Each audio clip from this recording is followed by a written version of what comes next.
Hello. Good morning, everyone. He isn't really Santa. Okay, you want candy cane, one of mine? But on the long list of Santa's support crew, Santa Walt is right up there with Dasher and Dancer. Everybody back off the carpet, just one at a time. Just shy of Rudolph.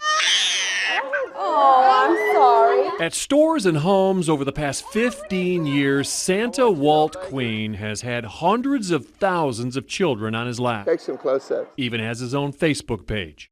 I've always hoped that I was the ambassador of joy for the Lord. Countless kids ask him if they're on the naughty or nice list. My message to the kids is forgiveness. No one has done anything that they can't be forgiven for, but you have to acknowledge that you've done something wrong. Santa Walt knows something about forgiveness. August 10th of 1989, one of the most horrific crashes downtown Louisville has ever seen. A speeding trucker hits the barrier, hurling a load of improperly secured junk cars into oncoming interstate traffic. Walt Queen's 18 and 20-year-old daughters never had a chance. As the man who did it sat in court, convicted of reckless homicide, awaiting his prison sentence, Walt made a stunning announcement. But today my wife and I release you. We are not angry at you. We do not hate you. We forgive you. The Lord's Prayer is pretty specific. Forgive us our trespasses as we forgive those who trespass against us. It's not optional. Long before Walt would join Santa's helpers taking requests all day, he asked for something. Walt asked the judge to change the sentence and give the trucker who killed his daughters probation instead of prison time.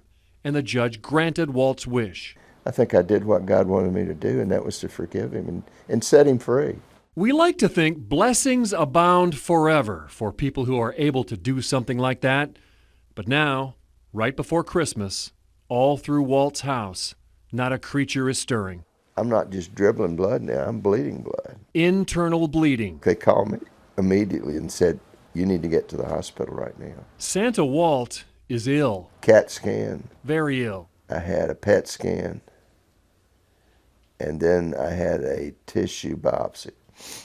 And all of those things kept leading progressively to the fact that I had cancer. When what to my wondering eyes should appear, a little old driver, not scared of sarcoma. My mind says, you're in big trouble, boy. But my heart keeps saying, but I've got you. I've got you. And I choose to believe my heart. It's the same way that he told me he had me that horrible day that the girls died. It was just a certainty that he was going to take care of me. I interviewed Walt the day before his 7th blood transfusion, and at that appointment the next day, Walt learned he has stage 4 terminal cancer. So what do? Right after learning you have terminal cancer? Well, for Santa Walt, that's easy. Merry Christmas! He spoke not a word, but went straight to his work. Dasher was the reindeer, okay, that I chose to be the leader of my team. Santa Walt has an appointment. Not a creature was stirring, not even a mouse. Can't let the kids down. And laying his finger aside of his nose. Said, nose. Head. They knew in a moment he must be St. Nick. Merry cheeseburgers. Santa's in a joking mood tonight, okay? They have no idea what he's dealing with. Do you need anything? Is there anything we can do? Not right now. No. Okay. It'll get worse before it's over. No. It's a mercenary cancer. It's mercenary. It shows no mercy for anyone. This is Hold on, I'm getting a paper towel. This is probably my last visit, you know, if you think about For it. this year. Despite a 7th transfusion, Walt is weak. I can't pick up my cookies. Needs help eating his treats. I'm going to wipe the tear from your eye. But a wink of his eye and a twist of his head soon gave me to know I had nothing to dread. If we can connect in his spirit with the Father and connect with his will, we'll know. And if we do that, it doesn't matter to me whether I'm healed or whether I die, because I want to be in God's will. Is that the end of the story? Nah, it's just the beginning. After all these visits over the years, he says the best are yet to come. To have my daughters come up to me and say, Dad, we've been waiting for you. It's been a long time. That would be special. We love you. Thank you. I would hope that when I meet the Father, he would say, job well done. Now good and faithful servant. That's all. I don't need any great accolades. I don't need any great recognition by any organization. I don't need any of that. Because my organization is heavenly.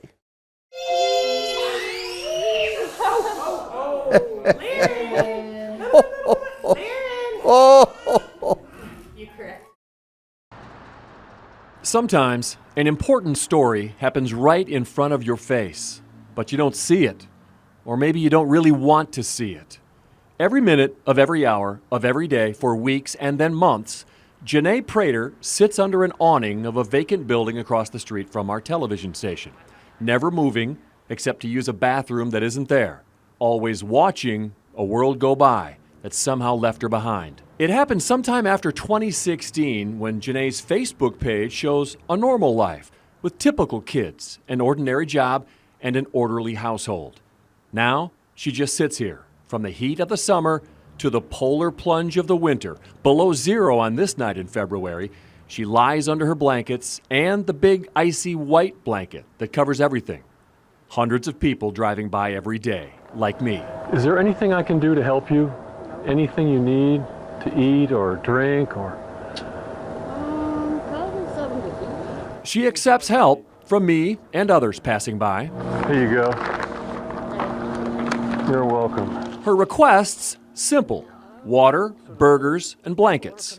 Her situation, complicated: evicted, jailed, and hospitalized. Now I'm in the streets, you know what I'm saying? I'm trying to get some help with housing, because I got illegally kicked out. I'm not a drug addict, you know what I'm saying, who has, a strong addiction. Then they took me to Central State, which is like a psych facility. But I was offered a tent like 5 times, and I told them, that's not you cannot fix that. You can't fix this problem. You can't resolve this problem with a tent. Now, mind you, I didn't have anything when I came out of jail. The longer she talks, the better I understand the real issue here. I had to actually get Mexico representative in the situation because the United States does not want to do anything for me. They do not want to get me out the street. So I have faith in Mexico. A Harvard study found 1/3 of the nation's homeless have a serious mental illness. You see it all around downtown, and the numbers grow every year. The latest count in Louisville found 1,100 people homeless on any given night. Homelessness is the effect of systems that are not working and are not a safety net that is not catching everyone. The head of the Coalition for the Homeless says Louisville ranks high nationally in available treatment for substance abuse, but on the low end for mental health treatment for people like Janae. So we are very weak in that area, and so there's never enough places that people can go, either just to get the services or to get some kind of setting where a person can stay overnight and get services. Y'all hungry?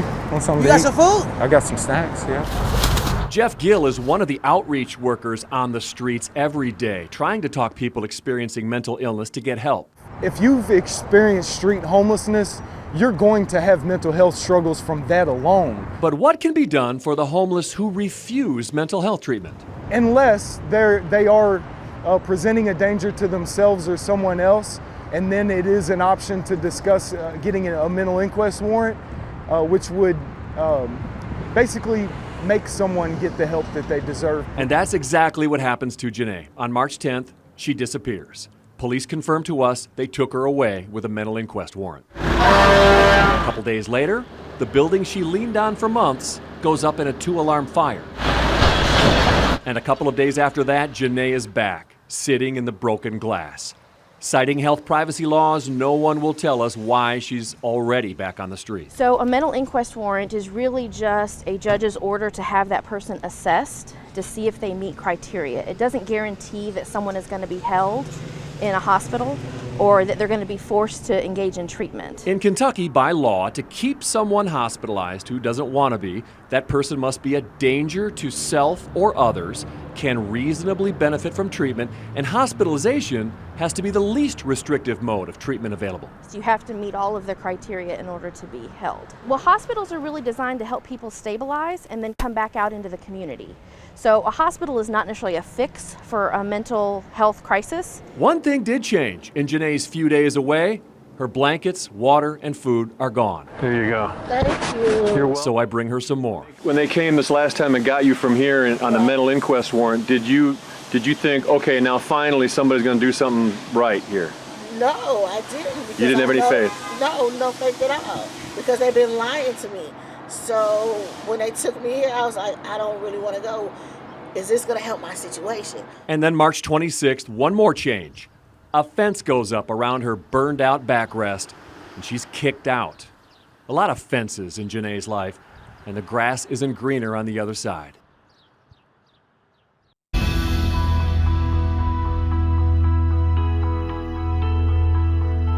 We've waited 1 year for this. Stuck in our old Kentucky homes, masking our enthusiasm in the face of something so much more pressing. And now our finish line is in sight. They've waited 3 years for this. Of the 20,000 thoroughbred foals born 3 years ago, only the best 20 get invited to this once-in-a-lifetime party. A party with people this time. They've been tested over and over, but they only get one chance on one day to be the best 3-year-old in the world. They're off in the Kentucky Derby. And we get another chance to celebrate the thoroughbred. Authentic, charismatic, and always dreaming of outrunning the others. For the roses, blooming and blooming a mile and a quarter away. Their finish line is in sight. Our finish line is in sight. It's Derby Day on the Derby Station. Wave 3 News.